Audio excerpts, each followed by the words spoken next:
It's not. Hey, good morning, good afternoon, good evening, everyone. This is your host, JC, Everyday Thoughts. Everyone gather around should be a good one today. Have a special guest tonight, Dr. Jefferson. Thank you for coming on with me tonight. Oh, well, you are definitely welcome anytime. Okay, so today's topic is, can men and women have sex without attachment, without emotions involved? From my point of view, I say yes. What do you feel about the situation? I think it's a human issue. It's not necessarily a gender issue. So I think men and women alike can definitely engage in sexual intercourse with one another and not have any emotions tied to one another per se. Um, but I also think that over a period of time, engaging in frequent random sexual encounters, or what they call casual sexual encounters, that energy exchange, if it's especially if it's unprotected or raw sex, right? I think that energy exchange increases the possibility that people will start getting some type of emotional attachment to one another because you're soaking up their energy and soul ties and everybody they slept with and things like that. So I think it's definitely possible, depending on where that person is in their life and what their real expectations are at that point in their life. But I think that it's a case by case situation because sometimes women do it and they do it well, and sometimes men do it and they do it well. So Oh yeah, no, definitely. I mean, it's on both parties. I mean, I feel like a lot of times, a lot of men say, "Oh well, women,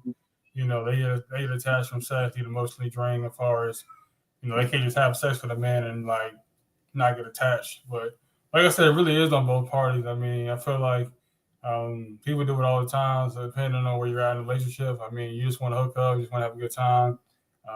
Then yeah, people just do have sex just to have it, or sometimes people just do it just for fun or recreational. I mean, people don't look at it as something holy or something sacred that's supposed to be between husband and wife or between intimate partners. I mean, 'cause there's so many ways that people having sex now. The swinger, there's so many like open relationships where the guy may be comfortable with his wife having sex with other men, or vice versa. The wife is okay with her husband stepping out and sleeping with other women. So, I mean, really, the dynamics have really have changed like over the years.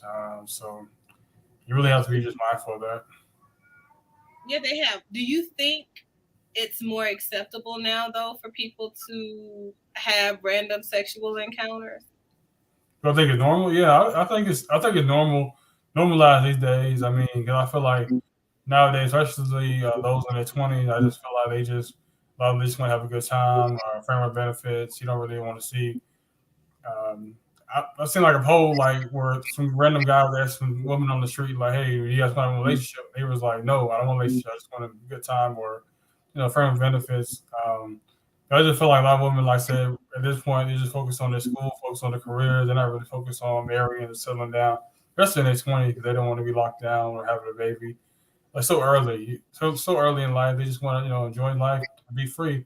Kind of, and a lot of men they kind of get upset, but you got to realize men been doing this for the longest. And the thing about men is that nobody really tells us, oh, you need to settle down or you need to get married or you can play the field until you're 40, 50 years old. I mean, nobody's going to really judge a man, but why is there a double standard on women? So, So yeah. you think when you say like men have been doing this for years, like think about it, right? Men have never been in the sex trade or sex slave industry, like historically.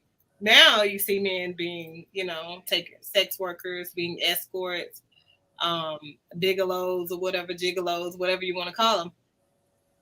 But the oldest occupation known to humanity is sex working. It's the first thing, the only thing that people were getting financially compensated for during the kingship, even. And I find it really interesting. A lot of people normalize that type of behavior with men and want to have it become a male thing. But the reality is, women have been the ones getting paid to do this thing forever and have been naturally geared up to be, emotionless as it relates to sex.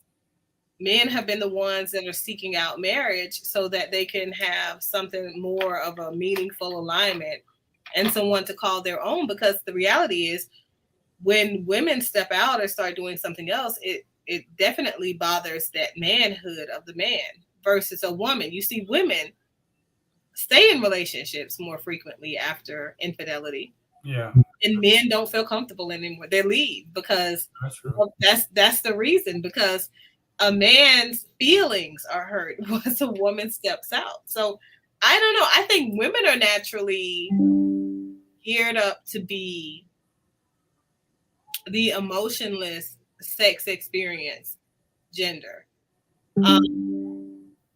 Does that mean that women have learned over time? Because you got to think about it, a woman as the manipulative component of the relationship, because a woman is meant to draw in a man. Oh yeah, well definitely. And so, and that takes a certain level of manipulation. So you have to learn how to do that dance, right?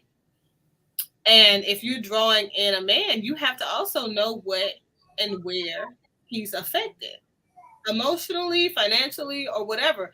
That's what keeps a man. So the thing is, men have been drawn in by sex. You can get anything from a man, anything. Yeah, that's true though. I mean, like I said, you broke it down that way. I kind of can see your point because women they have been, like sex workers. They have been like not even like they've been like strippers and like all type of dancers just to get a man's attention. The man would just throw money out on a stripper or a dancer or whatever, and then also too a man's like conquers like to get sex. Like when he meets a woman, is like if he doesn't have sex, then it's like it wasn't successful. Like he goes on 3, 4 dates, he doesn't have sex with a woman, then of course it's going to be disappointing. So I kind of can see your point in that fashion. That yeah, it does affect men a lot more. I mean, the women, like I said, they can get sex whenever. They don't have to go through hula hoops or jump through courses or jump over trucks to get sex. They can just get it just like right there, right then and there. They want sex. And Men on even the other hand, sex means something very different for women than it does for men. You're looking for two different feelings during the sexual encounter for satisfaction. So if you think about it, most of the time when a woman is engaging in sex anyway, when she's especially when she knows her body, like when she's had some time to explore and know exactly what it does, what it takes to get her truly satisfied and to climax, most times men can't do anything for her because a male's loins are satisfied way before a woman gets there, just naturally, because what makes his climax happen is something different than what makes that woman's climax happen, and they don't naturally happen for women versus it naturally happening for a man when penetration happens. You see what I'm saying? yeah, I do. So I think that women definitely, most of the time, I've seen couples in sex therapy where, when you see the couple together, the woman is singing the song of, "Oh, he's the best lover I've ever had. It's great. Sex is amazing." And then as soon as they have that individual session, it's like, "I've never had an orgasm. Matter of fact, I've never come. Every time he gets up and go clean up, take a shower, I'm pulling out my toy. Help." Like, help. So I'm like, okay, the first thing is being transparent. So I think in saying that, I say that to say this, oftentimes if a woman is engaging in casual sex, it's for a different type of benefit than a man. A man is engaging in the casual sex encounter so that he can get off. Mm-hmm. And a woman is engaging in the casual sex encounter for another end, perhaps. And then every once in a while, you find that guy that is the needle in the haystack that might have her number. You know what I mean? He might be able to get her off every time, and she just keeps going back to him for just that. And that's literally the only purpose for him, because apparently if she's having a just sex encounter with him, he doesn't add value in the other areas of her life where she may have a man seated. Does that make sense? But yeah, yeah, it does make sense. So, like I said, women have different men for different situations. Like I said, sex may be one of them. But like I said, when a woman you feel like she really drawn to a man sexually, you know what I'm saying? That's when she really gets attached sometimes. And then sometimes a man he may be like, okay, hey, this was good, but hey, I want something else. Or sometimes a lot of women say, oh, I got the best, around, but you having the best is not going to keep a man or not going to make a man not want to cheat or be faithful. I mean, a man has to be faithful and committed from himself. You know what I mean? Right. It's a person to person issue. It's never, and that's one of the interesting things. A lot of folks think that, oh, okay, well, I'm giving this person so much sex, so they can't, they can't possibly need sex from somebody else. But the reality is, if there is something within them that needs to be fed, that's an energy thing. Oftentimes, even people that are not necessarily identifying as religious or spiritual, we are collections of energy. That's what sex is. It's an energetic component. When we look at MRIs, when we're looking at CTs of the brain and things like that, that's what we're looking at. We're looking at the energy, the amount of energy that moves through the brain. And when you look at the sexual stimuli, neuroreceptors and responders, when you're looking at that part of the brain, that's all it is. It's energy moving. So when you're exchanging that energy with someone else, you don't know what you're getting. You know what I mean? You don't know what kind of soul ties they have, what kind of negative energy they've slept with, what you're bringing into your energy sector. You don't know whether or not you need to be doing a cleansing ritual afterwards. And most of the time, people don't. That's why you see these folks spiral into such negative behaviors after the relationship. You got to look at the way. What is that thing that was so popular on the internet, broke the internet last week, about the guy who bought his, I think his child something Yeah, from. yeah. You're talking about the McDonald's situation. Right, right. Yeah. And then people act like this is a brand new altercation between people having that conversation back and forth. Oh, he's obligated this. In reality, he's not obligated to bring his child anything from McDonald's. That's the courts don't have any legal standing in that. That's no obligation thing. The only obligations that parents have is to have food in the refrigerator. That's not McDonald's. Food in the cabinets, things like that. That doesn't come from McDonald's. So, and that's not a him thing. That's a mom thing, right? Yeah, it is. His actions were solely around how he felt. Those were his. He was in his emotions. While his baby's mama's having sex with him, she's doing that to meet an end. She's like, oh, you can dibble and dabble and have sex with me, but you don't want to do for all of my kids still when you've been in their life consistently. That's what I'm saying. But see, that's how the woman uses sex as manipulation because we having sex. All of a sudden, something has to change. That's a manipulation tool that you see a lot of women do with men.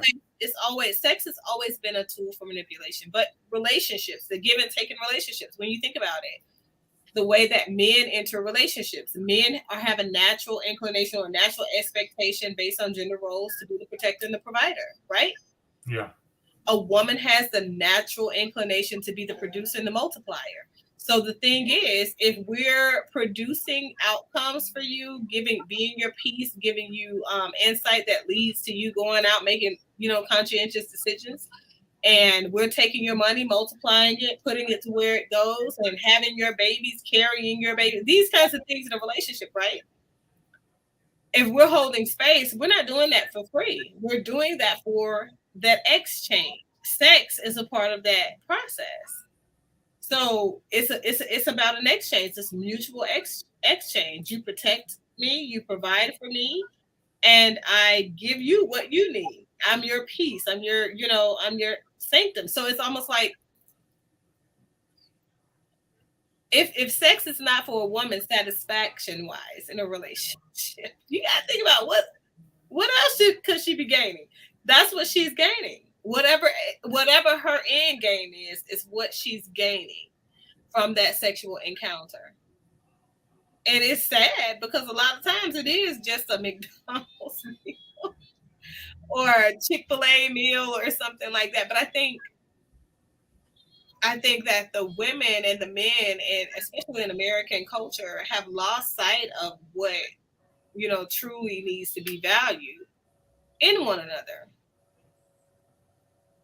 and what their natural roles are to one another, kind of like responsibilities are to one another. But I think that this is a very interesting conversation because so many times people get into the mindset that women are very emotionally ridden creatures, right? Um, Yeah, that's false though. It's both genders have emotions, feelings.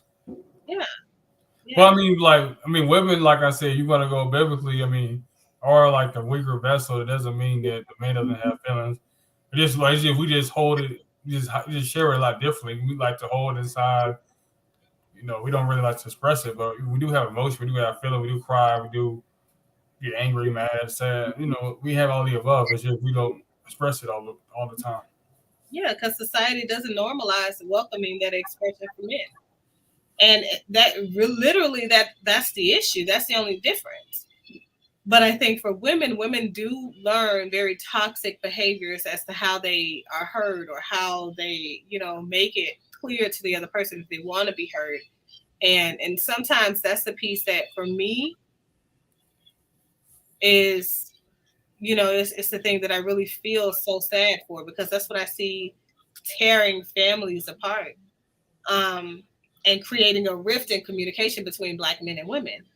So I think that we definitely have to do better. I think that multi dating right now, that the multi dating that women do tells us that it's normal for women to want to engage now heavily in, sexual relationships without necessarily making a large scale commitment to a man. But I think it also says something about men, because if the men weren't readily available, they wouldn't be able to do it. You know what I mean? Yeah, that's true. So I think we got to do better.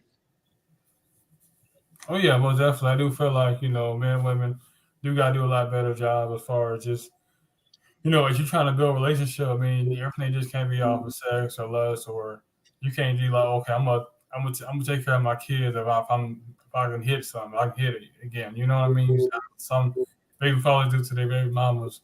So it's just like if you really think about it, we just sexually cloud our judgment, and what I'm saying, emotionally, as far as you do see, some women, like I said, oh, I cheated on you because you were emotionally distraught, you wasn't available for me. So you see that with a lot of women. Men kind of like, we cheat because it was like, hey, I just wanted something that night. It wasn't like I felt some type of way towards you, or it's not like he man go out there and cheat and be like, go ask his wife, was like, okay, well, it's just sex.